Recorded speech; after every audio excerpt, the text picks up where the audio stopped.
Assalamualaikum warahmatullahi wabarakatuh. We from group 2. We will presentation about passive voice. Passive voice adalah kalimat pasif yang dalam bahasa Indonesia adalah kata kerjanya itu berawalan dengan di. Kemudian di dalam kalimat passive voice itu memiliki beberapa aturan untuk membentuk kalimat aktif ke pasif. 1. Subjek dalam kalimat aktif dijadikan objek dalam kalimat pasif. Kemudian yang kedua, objek dalam kalimat aktif itu dijadikan subjek dalam kalimat pasif. Menggunakan to be, is, am, are, was, were, dan been. Ini masing-masing to be memiliki fungsi masing-masing yang akan saya jelaskan setelah ini. Kemudian yang ketiga, harus menggunakan kata kerja atau verb 3.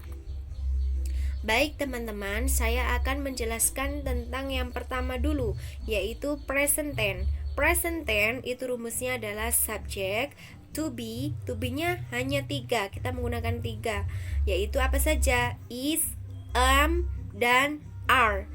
Kemudian ditambah jangan lupa verb 3, by, dan objek. To be itu diartikan kalau dalam rumus itu menjadi arti di. Nah, contohnya awal kata atau kata aktifnya she eats bread every day. Nah, kemudian dia makan roti setiap hari, itu kata aktifnya. Kemudian kita rubah menjadi pasif, menjadi apa? Bread is eaten by her every day, yaitu menggunakan verb 3 dan ditambahi is sebelum kata kerjanya yang artinya di. Artinya roti dimakan oleh dia setiap hari. Kemudian teman-teman, bagaimana kalau misalnya dalam bentuk past tense, yaitu rumusnya adalah subjek, to be, was, dan were. Nah, ini to be-nya was dan were. Kemudian menggunakan verb 3, by, dan objek. Dalam bentuk kalimat aktifnya bagaimana? He wrote 2 letters yesterday. Kemudian kita rubah menjadi dalam kalimat pasif menjadi 2 letters were written by him yesterday. Kemudian untuk selanjutnya akan dijelaskan oleh teman saya. Baik, selanjutnya yakni simple past tense. Jadi rumus dari simple past tense yakni subjek plus to be. To be di sini bisa menggunakan was atau were. Selanjutnya yakni verb 3 plus by dan objek. Contohnya, contoh untuk yang kalimat aktif, he wrote 2 letters yesterday. Untuk yang contoh kalimat pasif, 2 letters were written by him yesterday. Itu contoh untuk past tense. Selanjutnya yang ketiga, simple future tense. Di dalam simple future tense ini biasanya menggunakan kata seperti will yang berarti akan. Rumusnya yakni subjek plus will plus be plus verb 3 plus by dan plus objek. Untuk yang kedua itu menggunakan going to. Jadi going to ini di sini juga bermakna sama, yakni akan.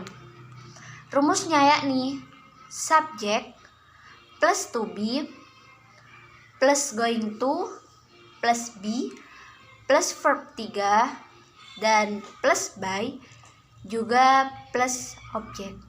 Ini untuk simple future tense. Jadi yang tadi saya jelaskan itu past tense dan simple future tense. Untuk contoh dari simple future tense, yang pertama yang aktif, misalnya she will write a letter. Bentuk pasifnya menjadi a letter will be written by her. Ini untuk yang menggunakan will. Sedangkan yang menggunakan going to, contohnya seperti He is going to sell his house. Nah, ini bentuk aktif. Sedangkan bentuk pasifnya,